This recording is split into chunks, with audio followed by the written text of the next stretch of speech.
How to remove IC and restore True Tone display. Take iPhone 12 Pro Max for example.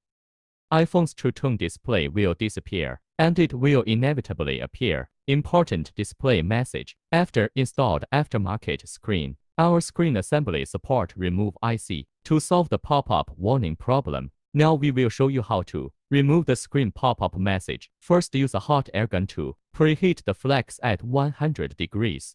Then apply some alcohol and carefully pry up the flex cable. Insert a blade under the flex cable. Clean vinyl. Add some flux to the chip. Use hot air gun to heat it at 300 degrees for about 6 to 8 seconds.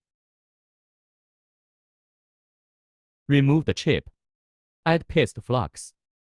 Remove tin on the bonding pads with the soldering iron at 300. Cleaning the bonding pads with PCB cleaner. After cleaned, apply some solder paste to the bonding pad. Form the solder balls with hot air gun at 300 degrees. Take out our LCD screen. Blow the IC with a 100-degree hot air gun for 5 seconds. Apply some alcohol to pry. The IC is removed. Apply alcohol and carefully unfold the flex cable. Apply some paste flux to the bonding pad. Align the cleaned original IC with the bonding pad. Note that the direction of the front and back of the chip should be the same. Solder the IC with hot air gun at 240 degrees. Install the screen.